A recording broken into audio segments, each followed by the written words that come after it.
Olá, gente! Então, hein? As lições de Voltaire, né? Vi essa notícia aqui, achei muito interessante. O Voltaire, ele dizia que ele poderia não concordar com o que certa pessoa estava dizendo, porém ele ia defender o que essa pessoa está dizendo, né?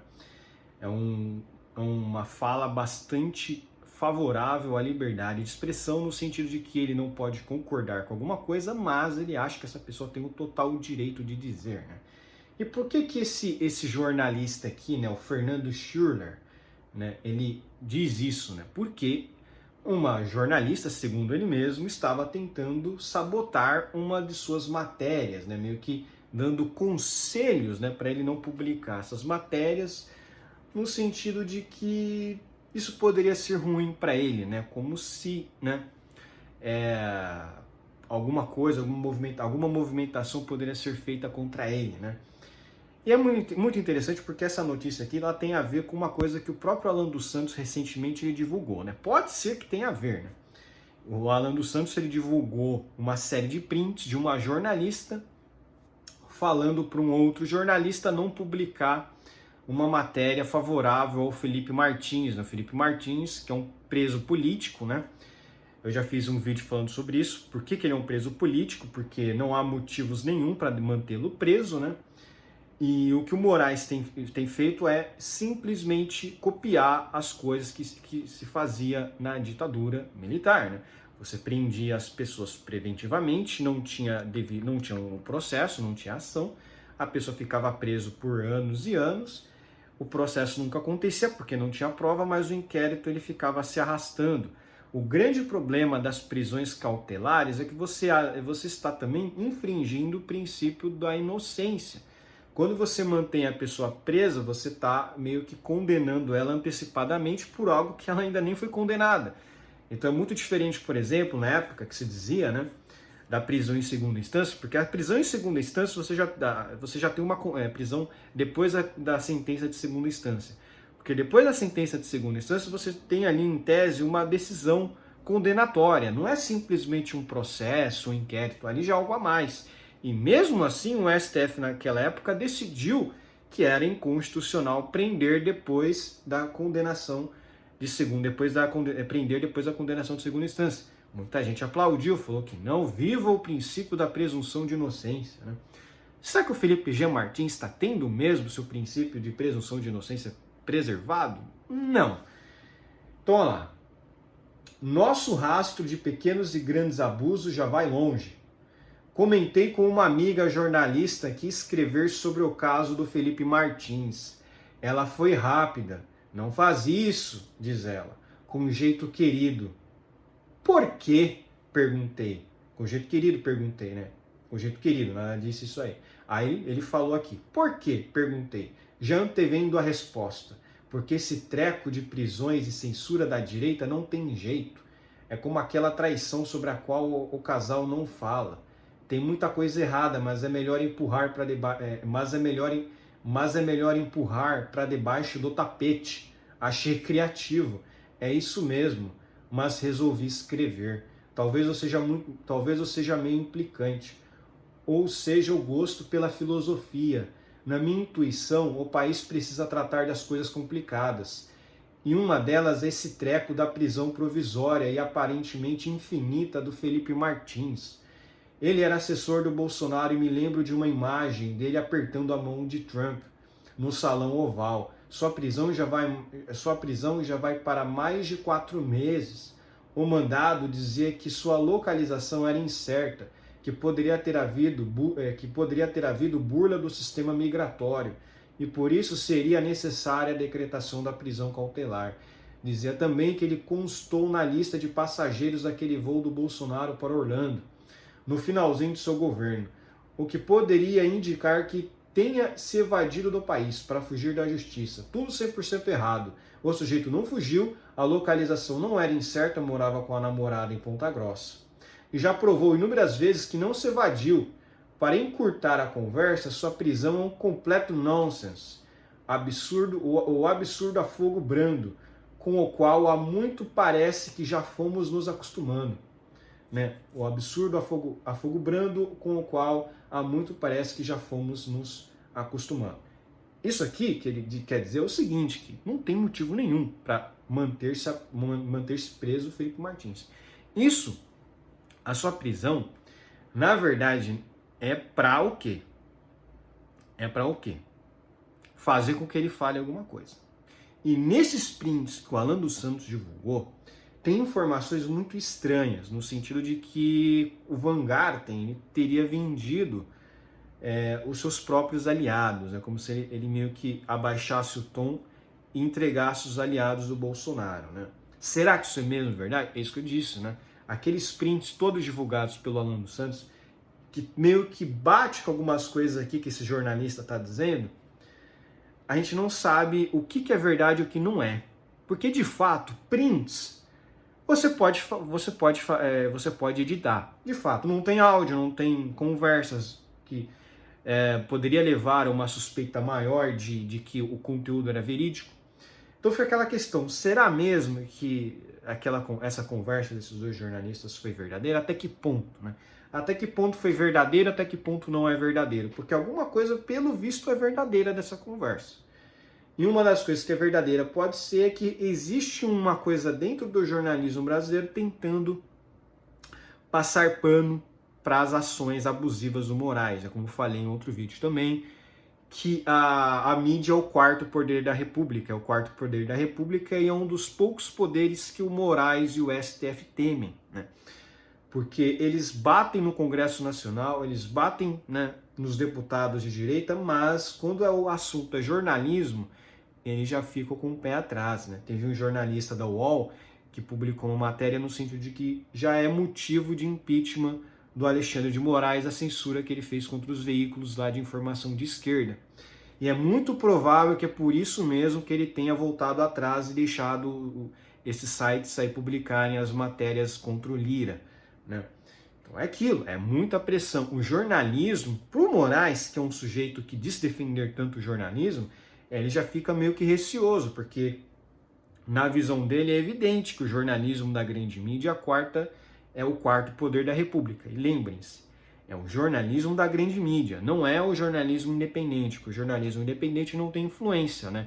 É simplesmente um sujeito ali, por exemplo, antagonista, é um blog de notícias, óbvio, blog de notícias não quer dizer que não seja jornalismo, mas é pequeno, né? É pequeno, tem poucas pessoas ali e tal, não é da grande mídia, eles não têm uma influência muito grande. Tanto é que foi um jornal que foi censurado. Você veria alguma coisa acontecendo do tipo contra uma Folha de São Paulo, contra uma Veja, contra um Globo? Não, nunca isso seria feito. Porque se eles fizessem isso, meu amigo, o que ia ter de pessoas denunciando lá fora que tem censura, que não está sendo respeitado o devido processo legal? Você sabe, um jornalista de esquerda, eles conseguem pegar uma denúncia e fazer um tribunal internacional aplicar sanções no Brasil. E esse é o problema, né? O pessoal fica falando, não, mas o juiz aqui do Brasil não tem que respeitar, o ministro do STF não tem que respeitar nenhuma jurisdição externa, né? Mas um tribunal penal internacional pode aplicar sanções, e é aí que mora o perigo, porque se você aplica sanção, muitas pessoas vão ser afetadas, porque o país é sancionado, e fica uma pressão maior para ele pedir renúncia, para ele mesmo pedir para sair, né? Então é isso, o ministro do STF ele pode sair da corte, só pedir renúncia, não precisa nem do impeachment. A pessoa pedir para renúncia, pede para renunciar, acabou, sai do STF, né? O problema é que eles têm vitalicidade, então sem essa renúncia eles ficam lá até se aposentar, né? Mas enfim. No Brasil de hoje é assim, viramos colecionadores de absurdos. Um que está na minha lista dos top 10 é o da Débora. Ela estava lá nas invasões do 8 de janeiro. Cabeleireira de São Caetano, mãe de 2 guris de 6 e 9 anos. 6 e 9 anos. No dia do golpe, escreveu, perdeu mané, com batom vermelho naquela estátua de pedra da justiça na frente do STF. Aquilo, pichação, né? É pichação, né? A gente pode considerar isso aqui como uma pichação. Só que batom não é uma coisa que é difícil de sair, né? Você passa uma aguinha e já sai, né? Se fosse uma tinta de spray daqueles que o pessoal passa na parede, é um pouquinho mais difícil, teria que pintar. Mas ali batom você tira com mais facilidade, né? Andava com a frase debochada do ministro Barroso na cabeça. Foi lá e escreveu. O batom acabou saindo com um pouco de detergente, mas sua imagem está lá. Foi um repórter que flagrou. Ela ali sentada, calmamente, rabiscando a frase terrível com um sorriso no rosto.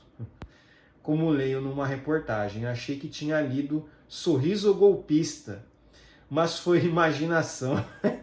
O fato é que ela está presa há mais de um ano e pelo jeito será condenada a mais uns 15 ou 17. Nossa Suprema Corte acha que ela estava dando um golpe de Estado naquele domingo.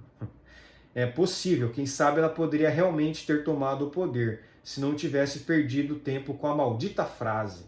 Cara, isso aqui é um dos melhores sarcasmos que eu já ouvi um jornalista fazer, cara. Isso aqui é sarcasmo do... Isso aqui, cara, é um puro sarcasmo, né? Literalmente, e é justamente isso que eu falo, cara. Você falar que uma pessoa como essa cometeu tentativa de golpe de Estado, primeiro que isso é um crime impossível, porque a pessoa estava com um batom na mão.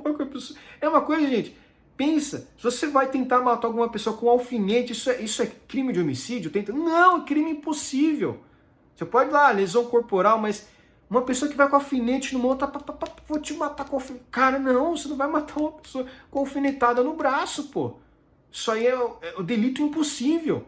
É atirar num cadáver. Delito impossível. Você pode responder por outros crimes, enfim, mas vilipêndio de cadáver, mas homicídio? Não, é a mesma coisa aqui. Esse é o golpe de Estado, você escrever uma mensagem numa estátua com batom, não foi nem tinta que os pessoal aí de esquerda fica pichando nas manifestações. Um batom que é muito mais facilmente removível, né?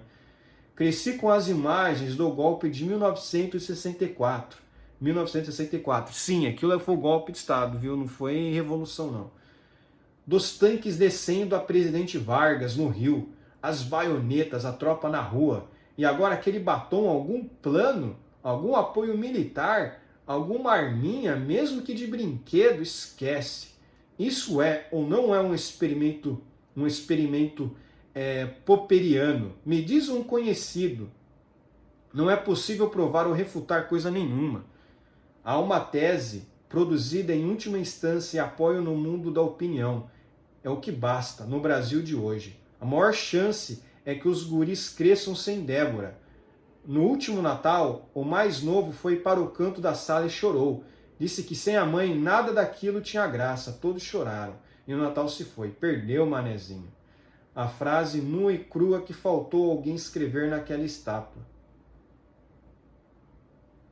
Dói um pouco mergulhar nessas histórias, mas é necessário.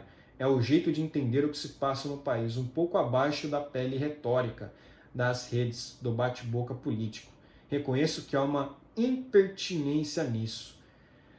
Tempos atrás me perguntaram por que presto tanta atenção a certos detalhes. Onde está o crime, qual a acusação, onde está escrito na lei tal e tal coisa. Fiquei pensando nisso. No fim, me dei conta que é exatamente dessa intransigência em relação a direitos individuais que é feita a tradição liberal.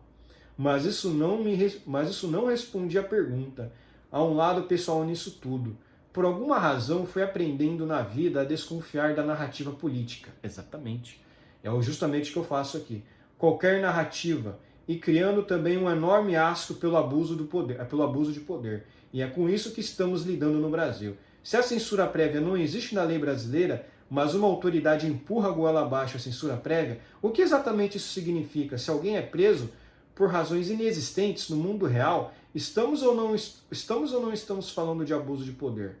Tempos atrás também me perguntaram se fazia sentido questionar decisões judiciais.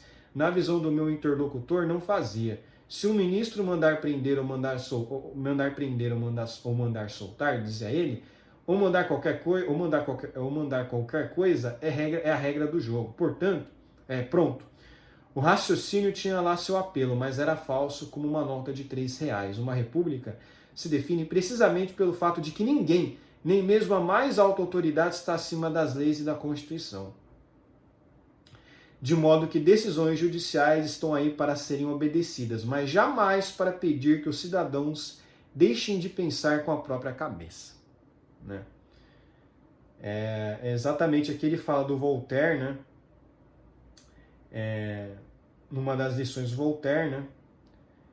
Ele fala aqui, né? Mas enfim, ele fala um pouco sobre Voltaire, né? Mas o que é mais importante dizer aqui é que sim, o Brasil vive um período de exceção, um período triste em que pessoas estão sendo presas de forma cautelarmente, de forma preventiva, sem que haja motivo para isso, em que a própria PGR pediu para soltar o Felipe Martins, porque não conseguiram encontrar indícios de que ele teria viajado aos Estados Unidos. O que o Moraes fez? Negou. Gente, é a PGR, não um promotorzinho qualquer, é a PGR, é o representante máximo do MP. MP é quem faz a acusação, não é o STF, não é o Moraes que faz a acusação. Isso por si só já é um grande abuso. Mas tem outros abusos também, como o que esse mesmo jornalista aqui falou. Essa foi uma das melhores notícias que eu já li e reproduzi nesse canal, viu, gente?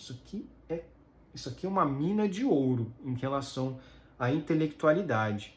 Isso aqui foi maravilhoso ter lido esse texto, muito bem escrito. Parabéns aí a esse jornalista chamado Fernando Schurler.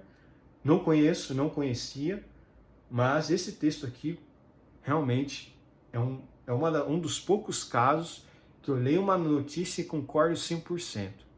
Bom, é isso aí, se deliciem com esse vídeo aí, com essa notícia aí, muito boa mesmo, né? Por hoje é só, espero que gostem do meu vídeo, inscrevam-se no meu canal, comentem aqui embaixo, compartilhem meu vídeo nas suas redes sociais para ajudar na divulgação, inscrevam-se no meu canal no Rumble usando VPN. Um abraço.